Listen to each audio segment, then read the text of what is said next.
Assalaamu alaykum warahmatullahi wabarakaatu. Asham harka fuun urroonni amantii biroos jirtu obboleeyyan kiyya qaqqaaliiwwan gaggaariiwwan isiniin jedha. Asumaan immoo warri chaanaala kanaaf haaraa taatan sabiskaraayib laayik gochuun maatii Oromoo Faristi ta'an isiniin jedha. Chaanaalii keessanii chaanaalii Oromoo Faristiidha.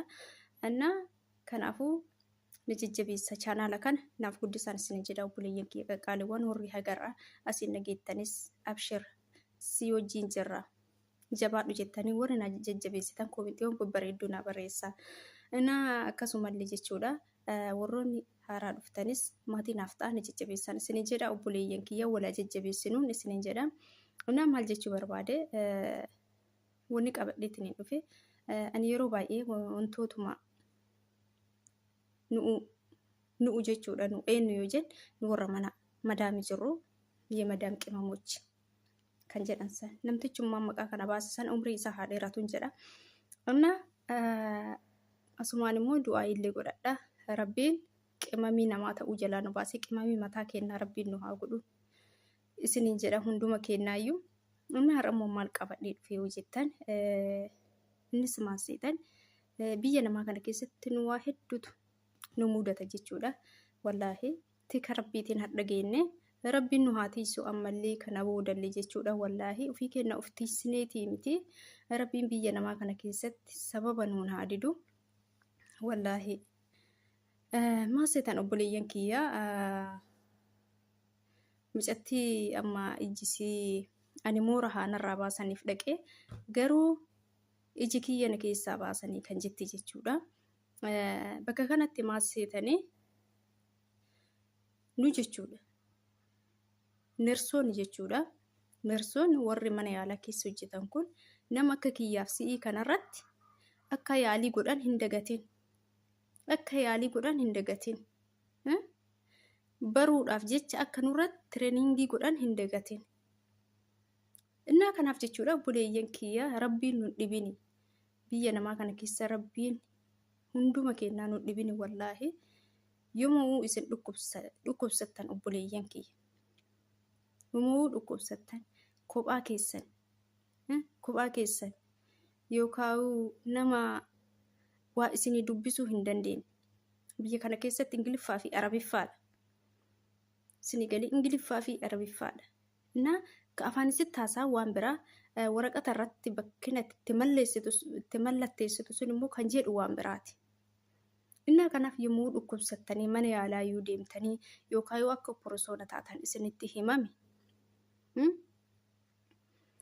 Nama waa beeku nama isinii dubbisuu danda'u nama isinii dubbachuu danda'u. Nama saba keessanii soqadhaatii wajjin dhaqaa malee akkanuma ko'oma keessan kaatanii hin deeminaan isinii jedha obboleeyyan kiyya. Masitanii yeroo baay'ee isaan baay'inaan warroon narsii kanneen lubbuun nama homaa itti fakkaattu jechuudha. Maaliif isaan hantuuta irratti, hoolaa irratti, re'ee irratti yaalii gochaa dhufan. Isinii galaami. Dura shaangulliitii uumama kana irra yaalii gochaa dhufan. Deebi'anii immoo waan lubbuu qabu irratti waan du'e kanneen isinii galaami isarratti tireeningii godhaa dhufan jechuudha. Gaafa achirraa kan bira darbanoo nama akkanaaf si'ii kanarratti tireeningii godhanii jechuudha. Gaafa san immoo sirratti baruuf malee si yaalanii fayyaa keessan si deebisuu miti. Bakka akkuma meeshaa akka barbaadan si godhanii jechuudha. Obboleeyyan kiyya kanaaf maaseetanii yeroo baay'ee jechuudha. Nama qabaachuu qabdan. Namni isin bira jiraachuu yoon taanee biyya keessan galaa malee biyya namaa kana keessa kophaa keessan kaatanii mana yaalaa sanuu hin deeminaan isinii jedha obboleeyyan kiyya. Kanaaf mucayyoo sana gartanii isiin firmama saniyyuu ani dubbisuu hin danda'u. Ani Arabiiffa dubbisuu hin danda'u. Dubbisuu dhiisii dubbachuuyyuu baay'ee hin danda'u.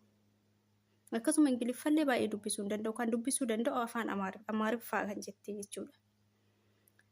Bakka kanatti isiin kanatti himame afaaniin akka moora san qalanii narraa baasanidha.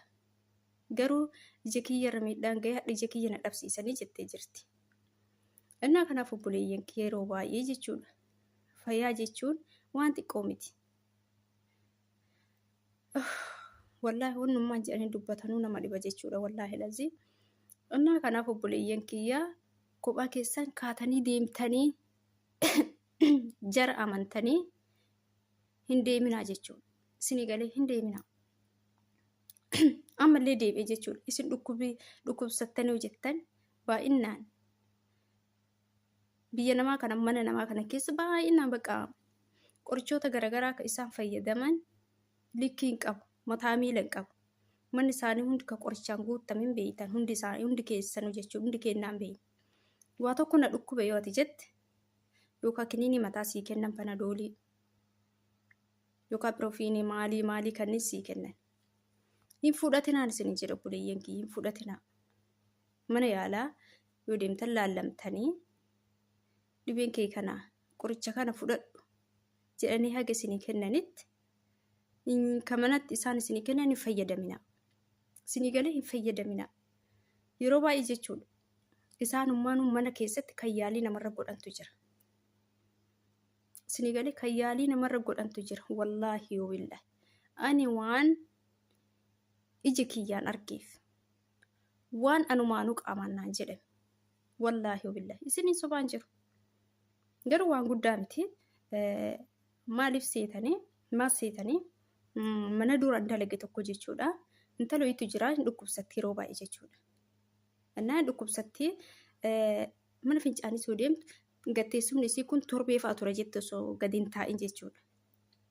Annaa kanaaf gaafa mana yaalaa deemtu doktorri maal kenneefi kan garaa isii laaffisee fi tineen gatteessisu jechuudha. Kan dhugan tokko jiraami biyya keenyatti congiliisiidha maal jedhani kan daa'imman iyyuu kennan tokko natti fakkaata. Akkas ta'ee garuu kan biraati jechuudha. Bishaanitti baxabaxanii dhugan wayi. Annaa maal jetti seetan garuu intalli kun hin dhukkubsatti. Yoo qoricha doktorri kennuuf hin fayyadamtu. Hin sodaatti. Maal na godhinna akka jedhu sodaatti. Wallaahi billahi isin sobaan jiru bar isa dhugaati. Hin sodaatti. Annaa maal naan jetti seetan gaafa tokko doktorri naa kennee jira garuu fayyadamuun sodaadhee jette. Indee akkam fayyadamuu sodaatta. Doktorri bara wanti kun si fayyada jedheeti kasii kennu malee waan si fayyadne siin kennu baree. Dhukkuba kee ilaaleeti sii kennee min jedheen. Naan garuu hin sodaadhee. Garuu inni waa biraatii fi miti akkuma ganna teessisuudha yoo dhuyideetini jette garaa keessii laaffisee gassi teessisa naan jedhee jette. Innaa isuma sanuyyuu sodaadhe yookaan mataana zoorsisee lakkuffisinnaa kan jedhu sodaadhe jette. Maa sodaatte dhugee uumaa siin godhu dhugee gasii kenne dhugin jedhee. Nammaan naan jette ati fayyadami laalee tanan anillee hin fayyadamaa naan jette. Ani maal jedheetin hin fayyadaman nagaa jira alhamdulillah. Waan sii kenname ani maaliif hin fayyadaman jedhee. Waan sii kenname ani maaliif fayyadaman jedhee maal ta'e jedheetin hin fayyadama. Ati rakkoo qabdaa rakkoo keessaniif furmaata sii ta'a jedhanii sii kennan ani maal ta'e hin fayyadaman jedhee. Jennaan tanuma narraa cal'iste bakka. Isinii galee tanuma narraa cal'iste. Yaaliin irratti gochuu heddii jechuudha. Ana waan na godhu laaltee achi kaatee ofii fayyadamuu heddii jechuudha. Yoom sanitti dhaabattere namtitti ho'itu mana dhufe. Akkana garaan kiyya na gogee gannan teessisuu jettee dubbatte. Jennaan haadhuma isii hojii walii galanii kana dhugii isiif kenname jedhanii kennaniif. Anuu dhuge jettee kennitee faate. Anillee dhuge jetteen isiillee. Ofii been fayyadamne. Hin dhuyde. Dhuge jette. Nama naa jetti gaaf kaane bilbilee gaafadhaa qooyimee akkam godhee akkam taatee yoo shaggaa ta'e nan fayyadama. Laalaame. Namarratti yaalan jechuudha. Qorichumuu fi fayyadama kana kama doktoruu kenneef kana isaanummaanu namarratti laaluuf yaalanii jechuudha. Kanaaf waan isinii kenna fiidanii fudhatina. Keessaayyuu waan dubbisan beeyi. Waan guyyaa hin qabne. Waan dubbisan beeyne waan duraan fayyadamtanii hin beeyne hin fayyadaminaan isinii jedha buleeyyan kiyya waa hedduutu jira. Rabbiin nu haa eegu of eeggadha haga danda'ame rabbiin isin haa eegu. Yoo isinitti cimee jabaateetiin jedhe fayyaan harka rabbiiti fayyaan faaya. Rabbiin nama dhibini biyya keessan galaa.